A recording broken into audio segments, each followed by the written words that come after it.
Today we're going over Of Mim the Dwarf from Unfinished Tales. If you're new here, welcome to Our Heart of a Halfling, where we talk about Lord of the Rings and do some Lord of the Ring things. So let's get started.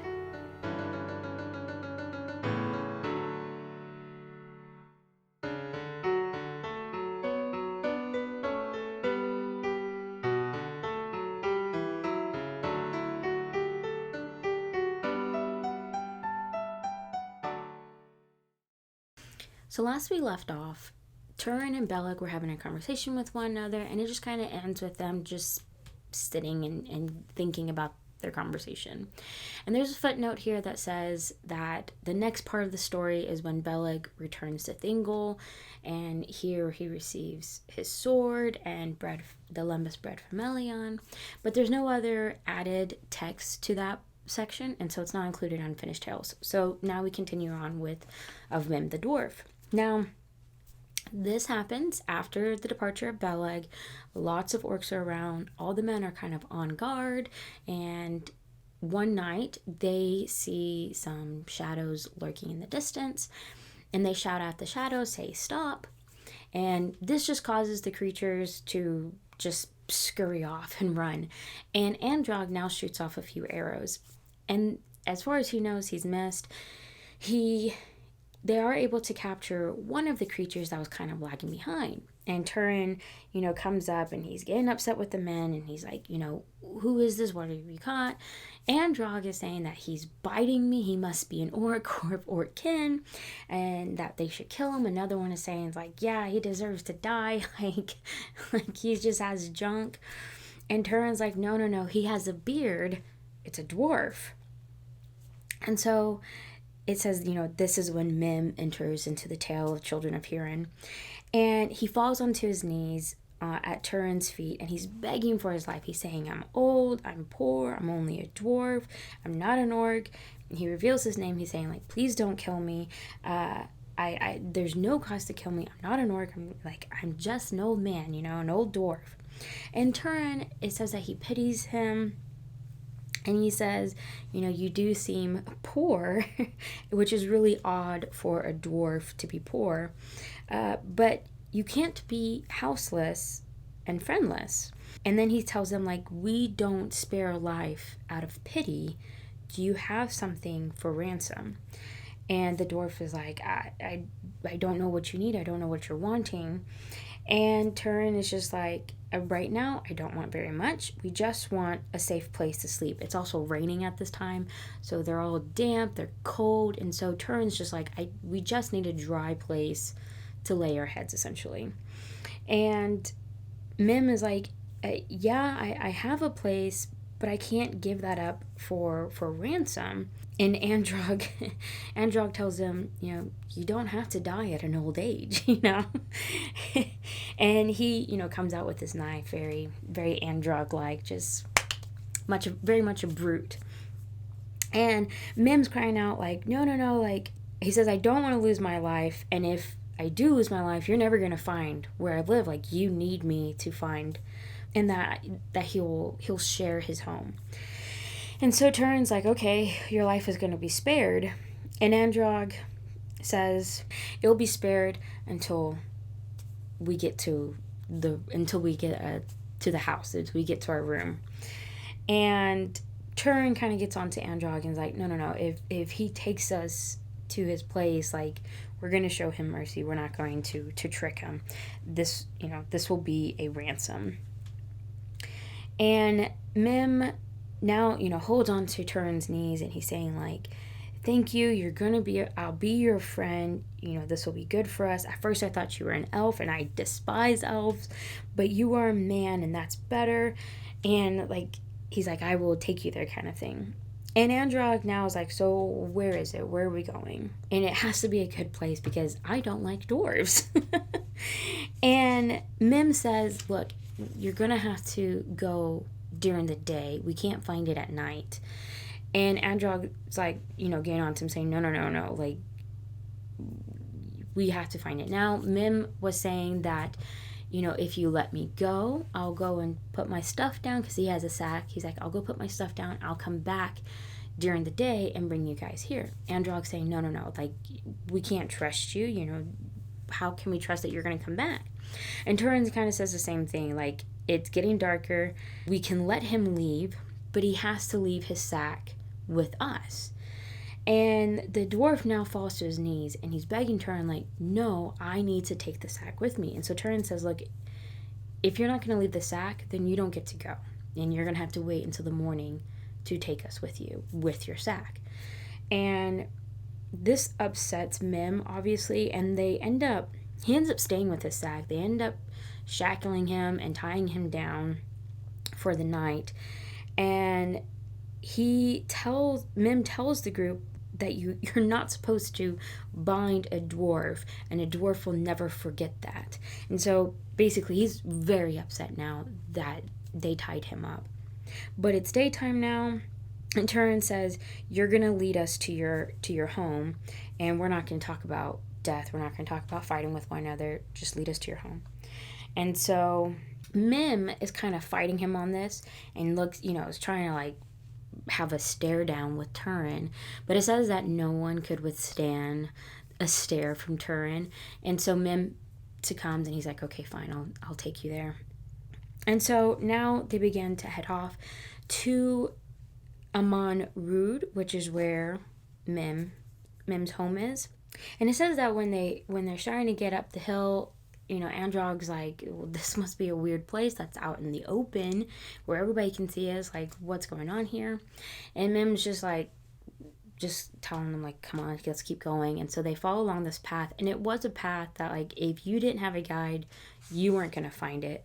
And they kind of circle around, like, this little secret path and all of that, and they finally get to the opening of the home of Ransom, right?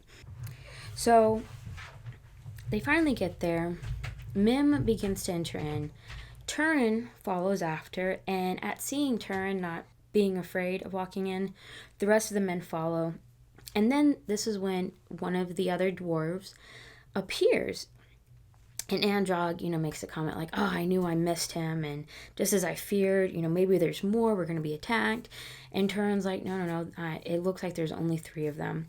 Now, Mim and this other dwarf are talking to one another in their dwarvish language. It's just a very harsh language that nobody else understands. And suddenly, they take off running. And this concerns Androg because he believes that there's others. Turin's like, no, it's just the 3 of them.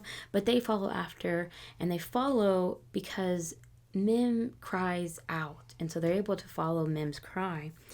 And what they end up finding is Mim is kneeling on the floor next to another dwarf, and he's shouting out, Kim, Kim, Kim.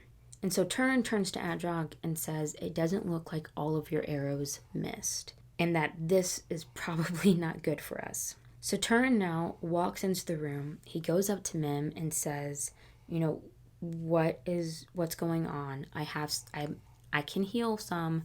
What can I do? And Mim just turns his head. It says that his eyes had like redness in them, like he's angry at this point. And Mim tells Turin that unless you can turn back time, there's nothing you can do. Because you guys kept me tied up and kept me with you, I wasn't able to come home, and I could have healed my son. But because you didn't let me go, my son is now dead. And he says that his son was pierced by an arrow and that he had died at sunset. And now Turin's heart, it's filled with pity. Now he's really feeling bad about this. Because mind you, he made like a promise or an oath that the group would have a new mindset, that they wouldn't harm anybody that wasn't of Morgoth, wasn't of the army of Angband. And so now that a dwarf has died by one of their arrows, Turin is feeling pity on this, and he tells Mim that surely this will be a house of ransom, and that any earnings that he receives, any gold or any treasures that he finds, he will give it back to Mim as payment for the loss of his son, though he knows that obviously won't be enough. It won't amount to the grief that he's feeling now with the loss of his son.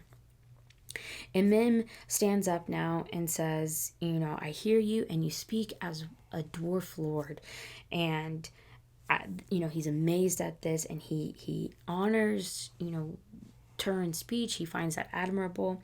But then he says that the one who shot off the arrow, the one who loosed the shaft, will break his bow and arrows and lay it at the feet of his son, and should never carry a bow or arrow again. And if he does, he will die by the bow and arrow. And that's the curse that Mim lays on the man who killed his son.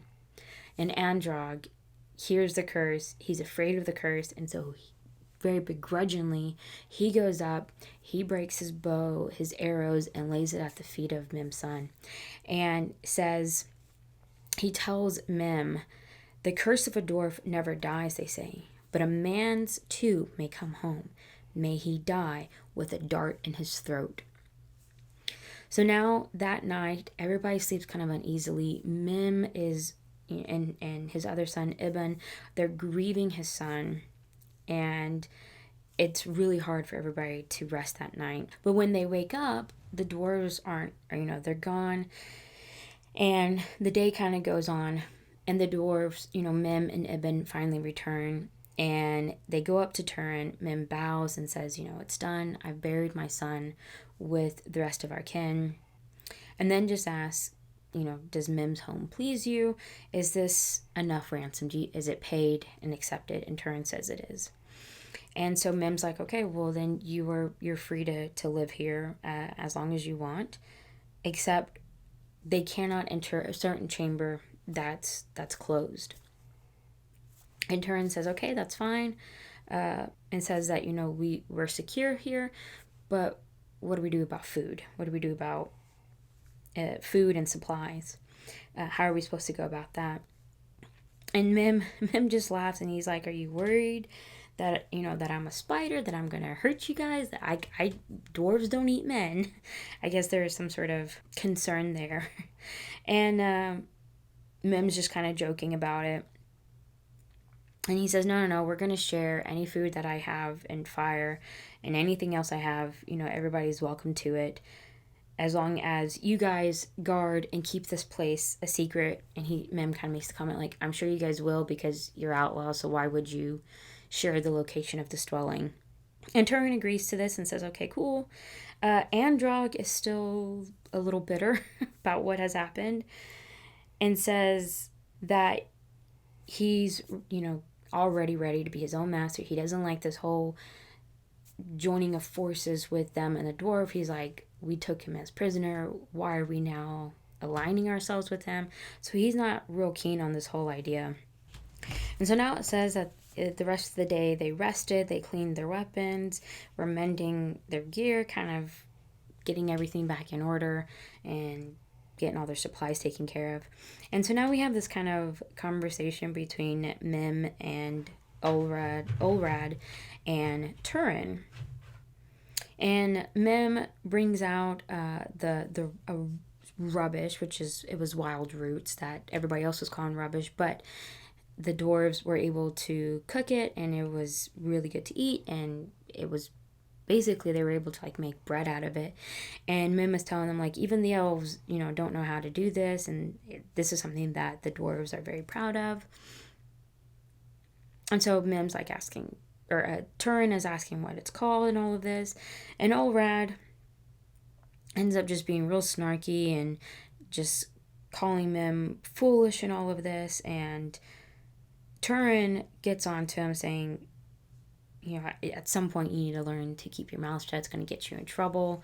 And then that's kind of it. That's kind of how the conversation is just kind of an odd conversation, in my opinion.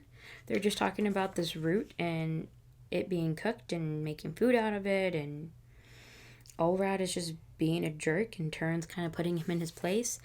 And then it says that the day passes in peace, and the outlaws don't really go anywhere. They kind of hang out. This is where they stay.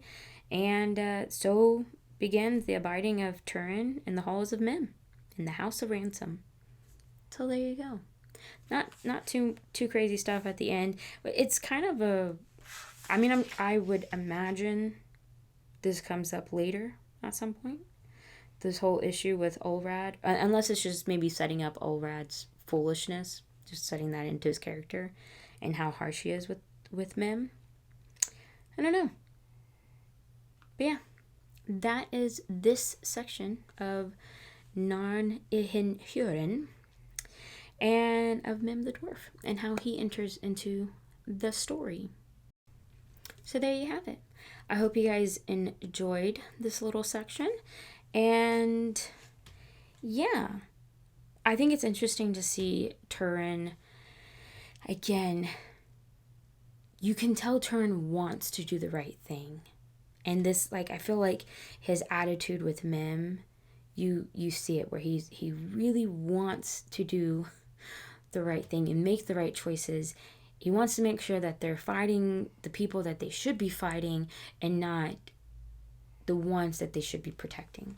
And I get that, and we can appreciate that, but still, Turin, I see you trying to make good choices, but something bad's going to happen. So yeah.